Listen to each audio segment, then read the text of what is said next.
Hey guys, welcome back to another quick video from NorCal RC Experience.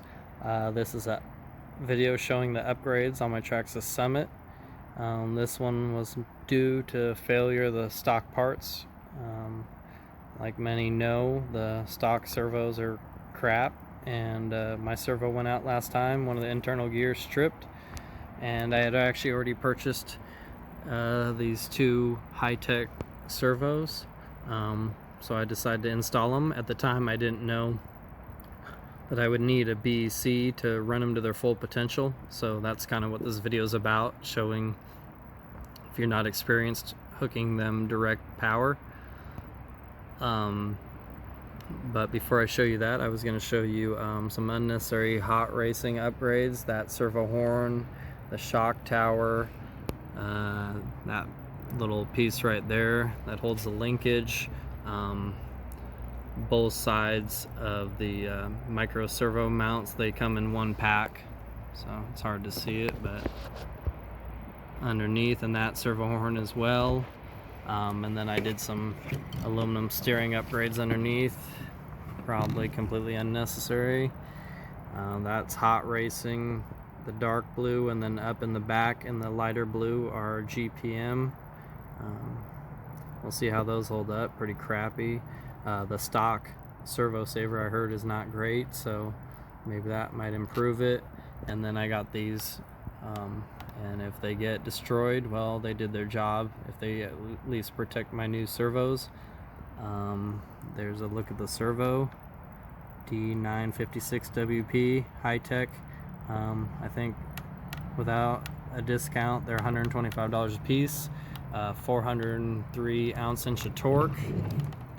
So yeah, I just want to show you how to wire them directly to the battery without going through the receiver. Well, you have to get signal from the receiver to tell them when to turn, but with going power direct from the battery. And to do that, I had to buy the Holmes Hobbies dual servo Y harness, bypass Y harness. So the wires come out of the servos and then they connect into these ports into the Y harness, and then the wires that tell it when to turn go into the stock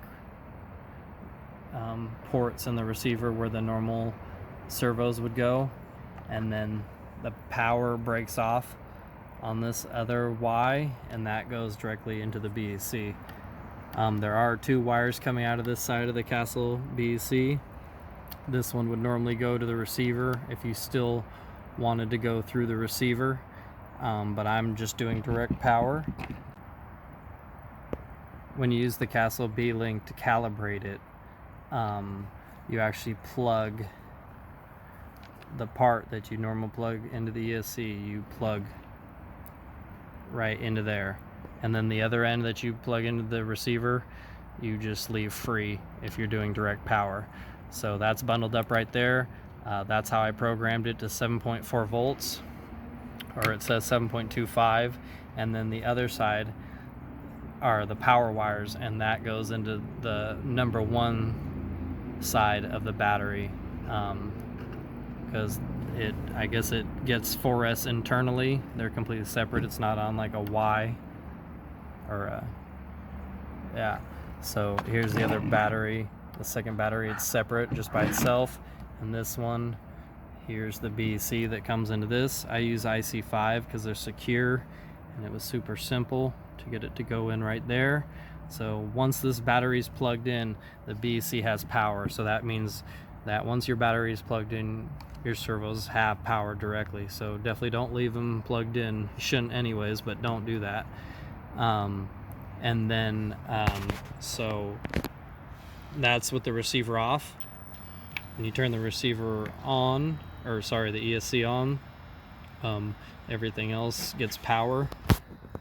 The lights come on and everything, and you can hear the little whine, and they're not hooked up yet, but here you can hear.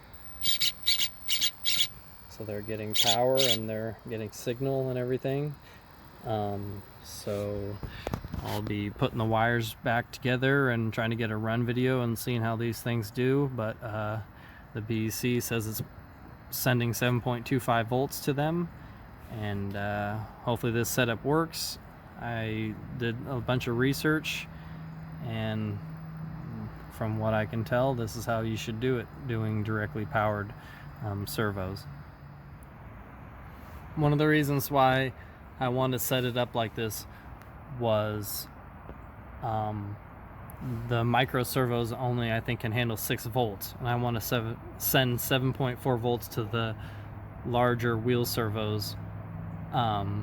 So that's why I wanted to do direct power and just let the internal BC on the stock ESC handle the micro servos and the lights, and mainly this style worked for me so I could get the full potential, the 400 ounce-inch of torque to each wheel.